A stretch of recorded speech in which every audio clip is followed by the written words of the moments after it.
Okay, good morning. So let us solve the three problems of the homework number 2 today. Okay, so let us read the first problem.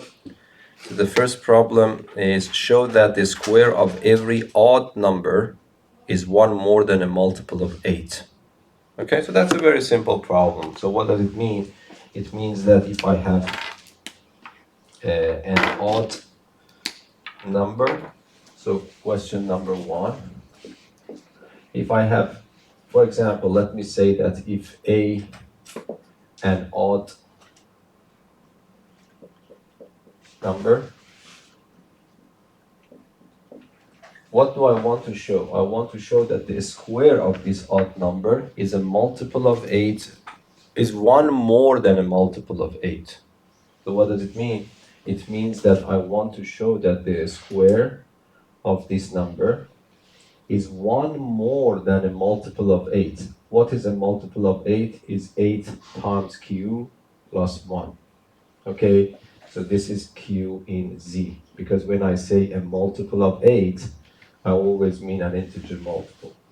So that is the question mark. Of course, I have to write there exists a q in z, so that this is not part of the solution. This is what you want to reach at. Yes? If I give you an odd number, I want you to prove that the square of that number is a multiple of 8 plus 1. Let us check it, for example. 5 is an odd number, yes? When you square it, it becomes 25. 25 is a multiple of 8 plus 1, yes? Because 25 is 24 plus 1, and 24 is a multiple of 8, yes? For example, I don't know. Let us check 7. 7 to power 2 is 49. 49 is 48 plus 1, and 48 is already a multiple of 8. So we want to show that this is not just a matter of coincidence. It's always the case. Okay, so how should we say that? Because you are telling me that you write something like this. A is odd. From this sentence, what can I conclude? I can conclude that there exists, for example, an n is it mentioned in every odd number? So in Z, such that A is 2n plus 1. That is the meaning of being odd, yes? When you say a number is odd, it means it is a multiple of 2 plus 1 for some n in Z, yes? Okay, but now I want to talk about a squared. So it is clear that, therefore, what happens for a squared? A squared becomes 2n plus 1 squared. And this algebra is extremely simple. So you square it, the first one squared, plus 2 times the first one times the second one, plus the second one squared. Okay, so the only point here is that if I just factor 4 out, what happens? I will get 4n squared plus n plus 1. And because n is an integer, definitely this is an integer, so if I call it q, it becomes 4q plus 1. It is not wrong, but it is not what is wanted in the problem. If you do that, you have proven that any number, any odd number squared is a multiple of 4 plus 1. It's not wrong, but that is not what is demanded. We want to show that it's a multiple of 8 plus 1. Okay? So this might motivate you by a little bit of experience you have gained so far. Instead of just factoring 4 out, let us factor 4n out. Yes? This becomes this. And then now, by the experience we had before, this number, regardless of if n is even or odd, this product is always even. Why? Because n and n plus 1 are two consecutive integers. Okay? If n is even, of course the product is even. If n is odd, then n plus 1, the next number will be even, and again the product is even. Okay? So that is always an even number. Integer. Of course, you have to write this, what I told you, in written form. Yeah? So I would say that n times n plus 1 is the product of two consecutive integers. So n times n plus 1 is even. When you say n times n plus 1 is even, what does it mean? N times n plus 1 is even. From this, what you can conclude? You can conclude that there exists a Q in Z such that n times n plus 1 is 2Q. Yes?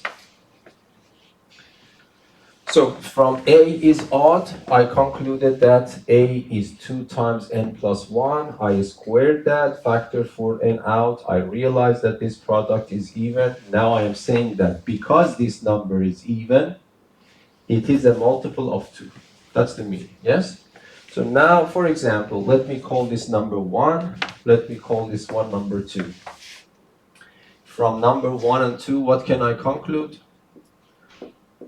If I compare number 1 and 2. Number 1 tells me that a squared is 4 times this combination plus 1. Number 2 tells me that this combination is 2q. So this means that a squared is 4 times 2q plus 1. This means that a squared is 8q plus 1. Yes? That is one way of writing the proof. So, but you have to be clear, because when I some of these things you have written, when I see, you think it in your head, but you don't put it on paper or on your writing. You have to do that. Any questions?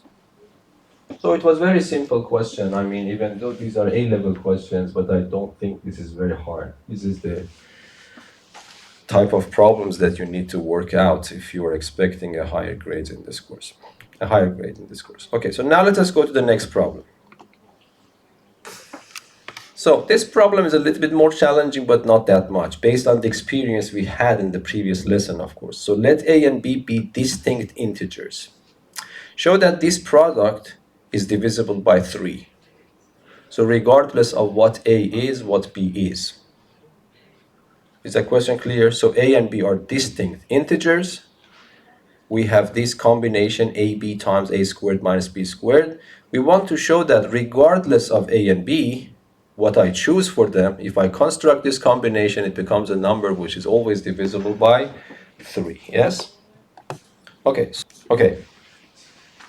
So, how should I prove this? I want to prove that this product is always divisible by 3, no matter what a and b are, if a and b are not equal. But of course, if a and b are also equal, this is true, because the right-hand side becomes 0, and 0 is divisible by any number. Yes? But I didn't want to bother you, so I just excluded that. So that's also valid if a is equal to b. Okay, how can I prove this? Yes?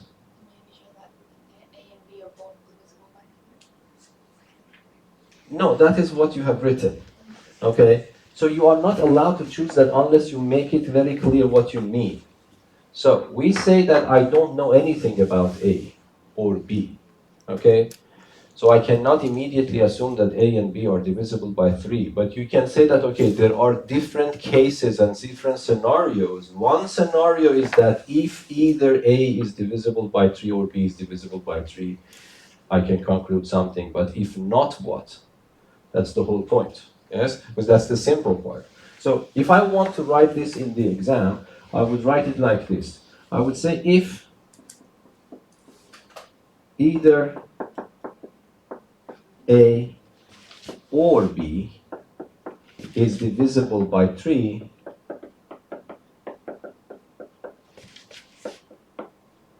then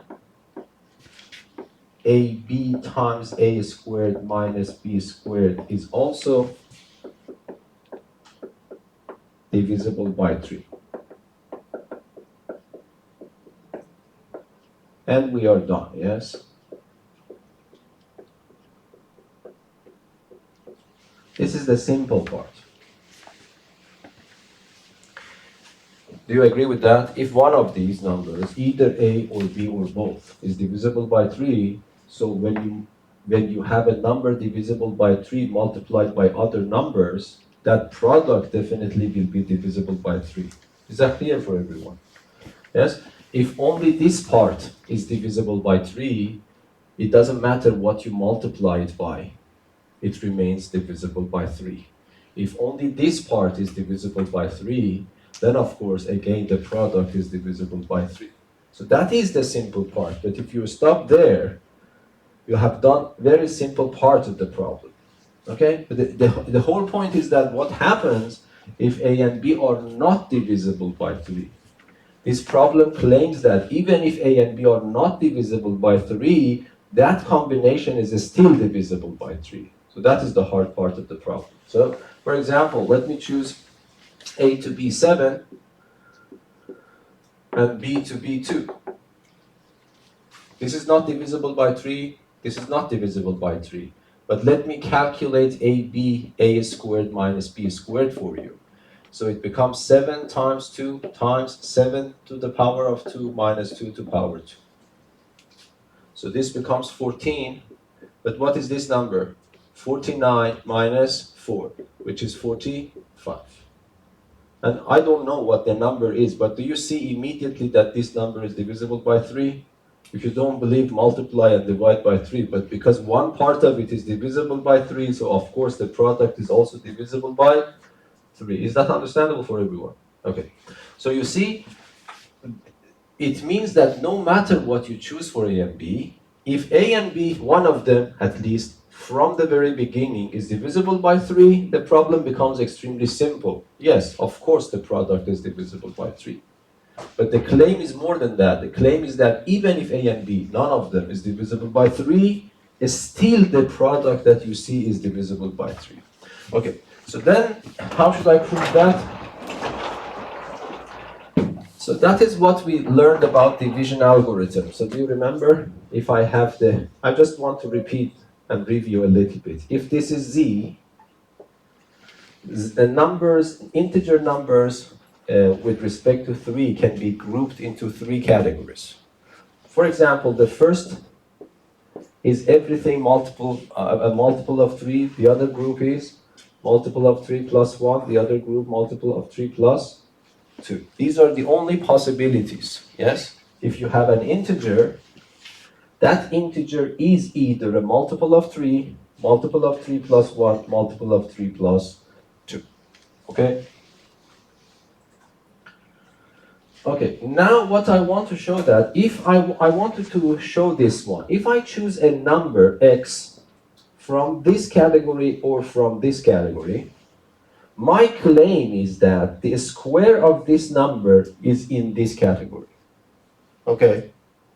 This is what I want to show first. You will see how it will facilitate the job, okay? Because if I don't want to do that, I have to consider a lot of cases, yes? If A is not divisible by 3, because if A is divisible by 3, is done. If A is not divisible by 3 is the hard part. If A is not divisible by 3, then I have 2 cases to consider. If B is not divisible by 3, I will have 2 cases to consider again. So if you don't want to do the way that I am telling you now, you have to consider 4 cases. Yes? You have to consider both of you need to consider that A and B are both coming from this, both coming from that. One is coming from here, the other one is coming from here, then the other way around. So that is also possible. So if you want, you can consider 4 scenarios. But let us do it a little bit wiser. I am not talking about A and B right now. I am saying something else. I am saying that let me take one x, which is either in this category or in this category. Is it in this group or in that group? My claim is that x squared will be always here. Okay? So forget about the problem momentarily. Concentrate here. Yes? If I have the set of integers, I can group them into different ways, 3 different groups. My claim is that pick a number either from this group or from that group and square it. My claim is that the square is always in the middle one. even if you have chosen x from the third one. Okay, let us see. Okay, if x is already like this, let me square it. So what happens for x squared? It becomes 3q plus 1 squared. So it becomes 9q squared plus 2 times the first one times the second one plus the second. Yes? Between these two, I am allowed to factor a 3 out. It becomes 3q squared and then plus 2q plus 1. Yes? Do you see that? So I am saying that if the x is from this group, when I square it, it becomes of this form. But what type of number is this? This is a multiple of 3 plus 1. Yes? So for example, this becomes 3 capital Q plus 1. The point is that this number is an integer. Yes? Is that clear? So if x is here, its square is of the same form. So it will remain there. But that is not the whole point. What happens if x is here? Okay? If x is there, what happens? Again, my claim is that x squared will belong here again, even if you have chosen x from here in the beginning. So why do you think it is the case? Let us do the algebra. So what happens for x squared? The x squared becomes 3q plus 2 to the power of 2. The first one squared, 9q squared, 2 times the first one times the second one is 12q. And the second one is 4. Okay, but what can I write now? Can you see that this shouldn't be hard for you to guess what to do. My goal is to show that x squared, even though I have chosen x from this floor, x squared goes to the middle floor. Why? X squared is this. Why it goes to the middle floor now? Yes? Because I can break 4 to 3 plus 1. If this is still hard for you, it means that you have to reconsider the way you are thinking. It shouldn't be hard for you now. So I would write it as 9q squared plus 12q plus 3 plus 1. What was the goal? The goal was being able to factor a 3 out. So if I factor a 3 out, it becomes 3q squared plus 4q plus 1, and then I have 1 at the end. Okay, but now can I call this one capital Q? Yes, because Q is an integer, so this combination remains an integer. So then what happens? It becomes 3Q plus 1. Okay? So what I've showed you is this. If x is not a multiple of 3, there are two options left for x. Either it is a multiple of 3 plus 1, or a multiple of 3 plus 2. In both cases, x squared is a multiple of 3 plus 1. Is that clear? Yes or no? Okay. So now how do you think this will help me to solve my problem? So, because I told you that if a and b are already multiple of 3, I am done. So the problem is that consider the case that neither a nor b is a multiple of 3. Okay? So now the continuation of the problem. So what we want to show, we show that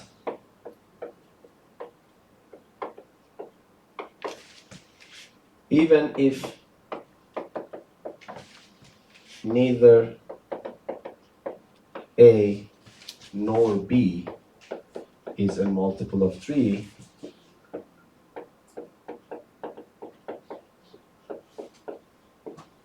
ab times a squared minus b squared is still a multiple of 3.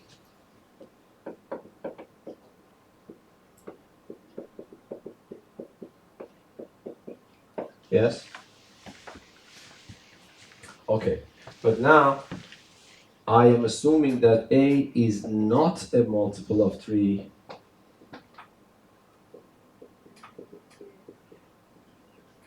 Okay, so let me see if you understood me here. If a is not a multiple of 3, what can I conclude for a squared?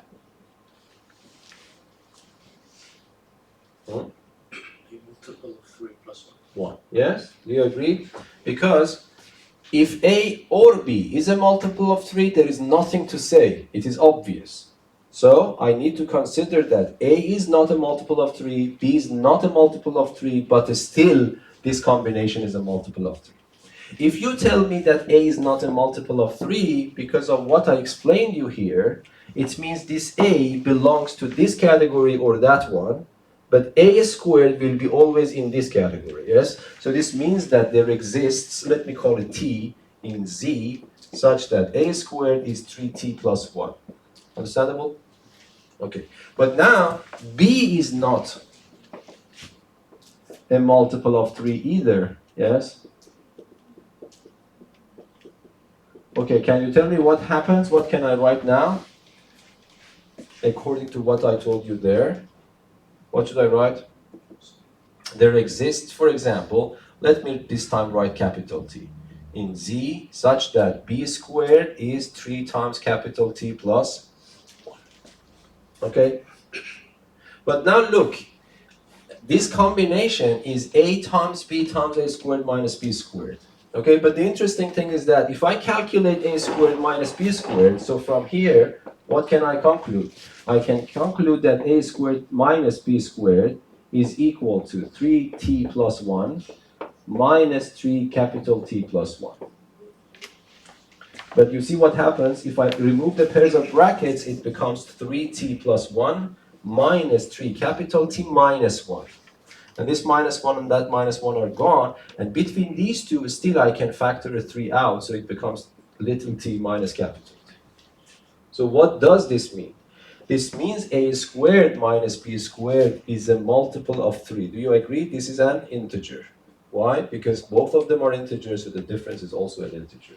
So what I showed that A squared minus B squared is a multiple of 3. So, do you agree that the problem is finished?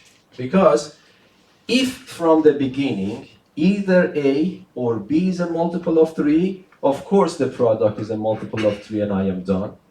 But if neither A nor B is a multiple of 3, this term, according to this argument, is still a multiple of 3. So there are no other choices, yes? So it means that in any case, A times B times A squared minus B squared is a multiple of 3. Is that right? Okay. Any questions? Yes, please.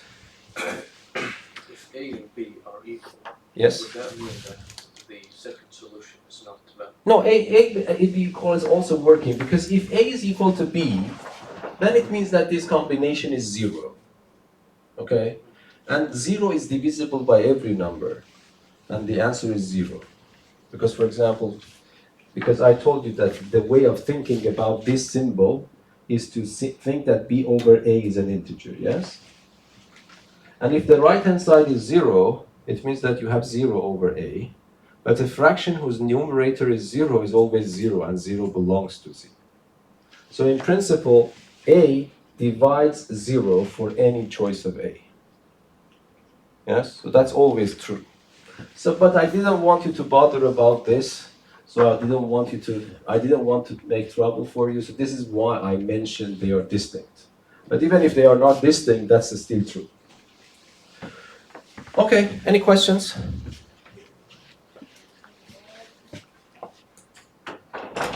Okay. So now let us go to the next problem. The next problem, show there are no integers x and y such that x squared plus 5y equals to 73. Okay? I have of course given you the hint here, show that if x is not a multiple of 5, then x squared is either a multiple of 5 plus 1 or a multiple of 5 minus 1. Or of course q belongs to z. Okay?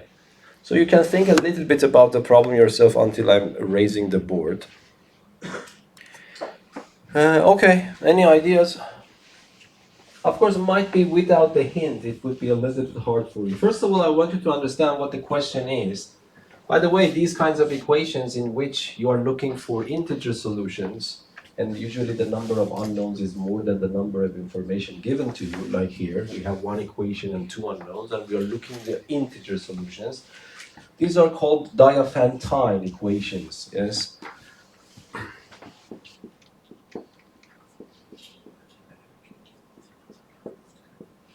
So Diophantus was an ancient Greek mathematician who was thinking about these kinds of problems from antiquity, actually. Okay, so this is why this is called a Diophantine equation.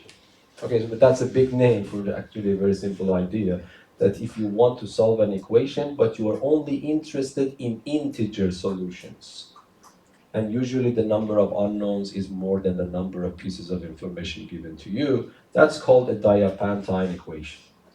Okay, because solving it in general is not hard. For example, if I choose y to be 0, then x squared becomes 73, x becomes plus or minus the square root of 73. So simple, this is one solution. I choose another number, I find another number for x. But the problem is that I am not interested in all possible solutions, I am just interested in the solutions which live in the integers, in the realm of integers, okay? So if I put 0, 0 is still an integer, I agree, but the problem is that x is plus or minus the square root of 73, which is not an integer. So I am looking for only integer solutions if. But the problem claims that don't look for it. You will never ever find even one single pair from the set of integers that fits in the equation. That's the whole point. The point is the problem is claiming that there are no solutions coming from the set of integers that fits here. So you cannot say that, okay, because I couldn't find it, there are no solutions. You have to have an argument why, no matter how much time and effort you put on it, you will not be able to find even one single pair. Okay? So to show that this is not possible, we need to have an argument. We need to have a valid argument why this is the case. And I have given you the hint. Okay, so the hint is that show that if x is not a multiple of 5, then x squared is multiple of 5 plus or minus 1. First of all, is the hint understandable? For example, if I give you a number which is not a multiple of 5, for example 7, when I square it, it becomes what? 49. The hint claims that 49 is either a multiple of 5 plus 1 or a multiple of 5 minus 1. In this case, is a multiple of 5 minus 1, yes? Because 49 is 50 minus 1, and 50 is a multiple of 5. Okay, but how this hint will help me to solve this problem?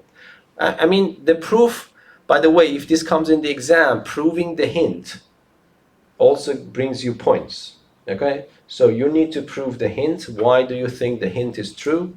Okay, and then using the hint, you probably can solve the problem. But let us concentrate on proving the hint. Proving the hint shouldn't be hard for you now. Yes. So do you understand what what should I do? You need to visualize Z into how many groups? 5 groups by considering number 5. Yes. So if I have the set of integers, yes, this is the set of integers, we know that either an integer is either a multiple of 5 or multiple of 5 plus 1. Do you remember? We had this last time. Multiple of 5 plus 2, multiple of 5 plus 3, and finally, multiple of 5 plus 4. These are the only 5 possibilities for any integer when it comes to number 5. But the hint itself is claiming that if x is not a multiple of 5, okay? So it means that I need to choose an x, but this x does not belong here, yes? So it is either here, or here, or here, or... Do you agree? Okay, now I want to show that no matter in which one of them x is, when you square it, it will be in the second floor, always. Even if you choose one from the last one, when you square it, it goes back here. Okay, so how should I prove it? We have to prove it case by case. Yes, it is not hard. So if x is 5q plus 1, okay, let me do it faster a little bit because the algebra is simple. X squared is the first one squared.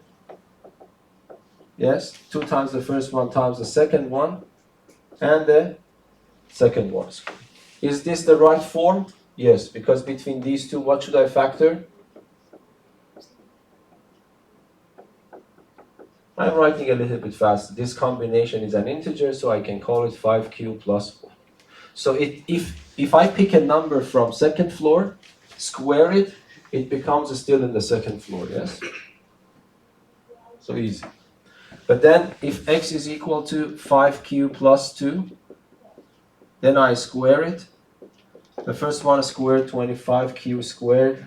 2 times the first one times the second one is 20q. And the second one is squared 4. Okay, I want you to help me to continue now. So what should I do now?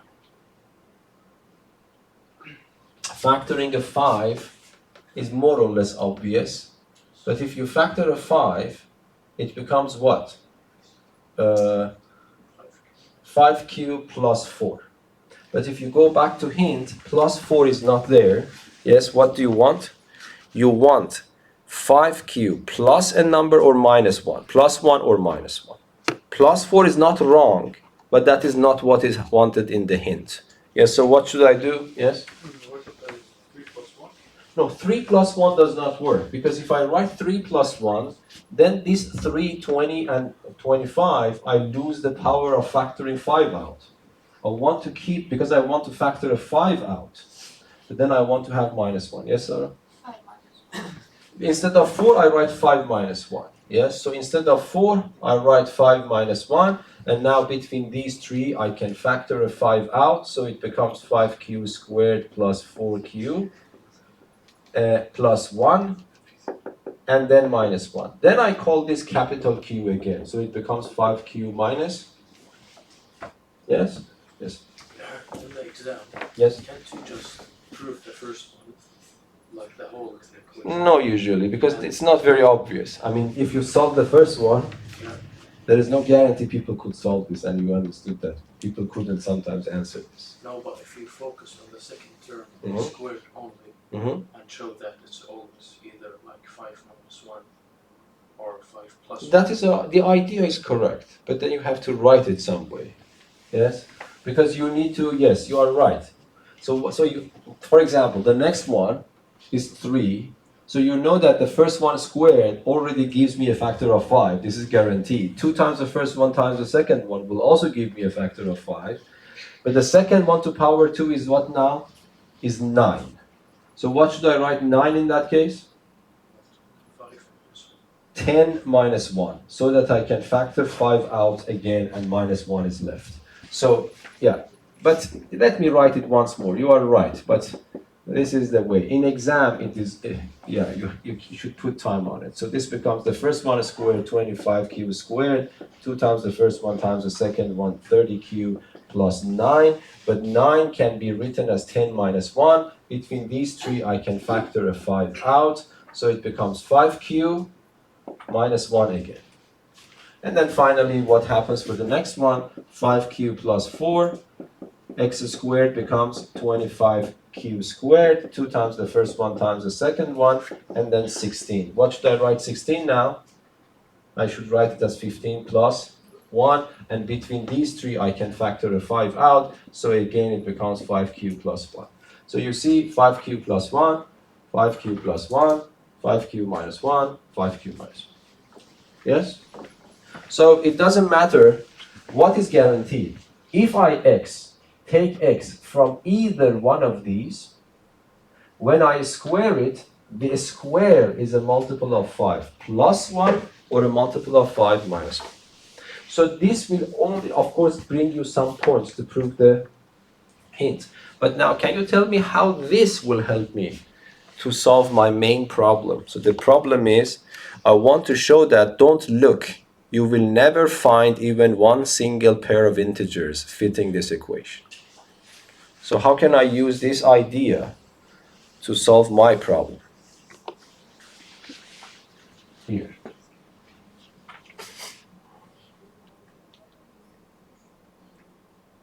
Yes? You will be able to factor 5 out on the left hand side, and it's either +1. So let me, no, but this is important. It's important how to write it. First of all, can x be a factor of 5 here? Yes? Can x be a factor of 5? Okay, so now how this will help us to solve this problem. So we are looking for, if possible, to find an integer x and y that fits into this equation. Okay, I would say that if x is a multiple of 5, clearly it will not fit into this equation. Why is that? Because if x is a multiple of 5, of course, when I square it, it becomes a multiple of 25. But a multiple of 25 is already a multiple of 5 as well. So what happens? If x is a multiple of 5, yes, then what happens? X squared plus 5y becomes 25q squared plus 5y. But you can see that I can factor a 5 out, then it becomes 5q squared plus y. If I call it capital Q, then it becomes 5 times q. So if you want to look for x and y, if you choose a multiple of 5 for x, it is not going to work because the left-hand side becomes a multiple of 5, but clearly 73, which is the right-hand side, is not a multiple of 5. Okay, so it means that if you want to look for integer solutions for x, don't look among the multiples of 5. Okay, but now let us say that can I find an x which is not a multiple of 5? My claim is that no, you cannot find it either. Why? If x is not a multiple of 5,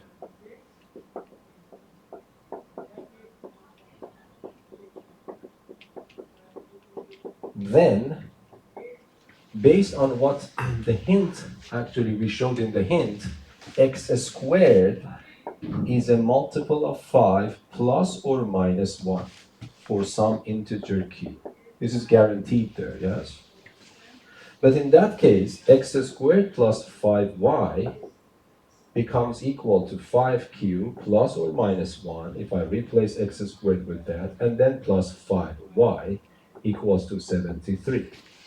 Between these two, I can factor a 5 out, and I will be left with q plus y. But I have 73 here. Then I move plus or minus 1 to the other side. So it becomes plus or minus 1, yes? If it is plus 1, I move it to the left, to the right, it becomes negative 1. If it is negative 1, I move it to the right, it becomes plus 1. But this number is not a multiple of 5, even though the left-hand side is still a multiple of 5. Yes, this is 5 times an integer, so the left-hand side is a multiple of 5. No matter which sign you choose, you either get 74 or you get 72. None of them is a multiple of 5. So, what does it mean in general? It means that you will not be able to find any integer x, because any integer x has one of these possibilities, no more. And we learn that for this case or other cases, you will not be able to find an x which fits this equation, yes? Because in any case, the left-hand side becomes a multiple of 5, but the right-hand side will not. And this cannot happen if you want to make the equality right. So that is also the solution to this problem. Okay, any questions now? Okay, thank you.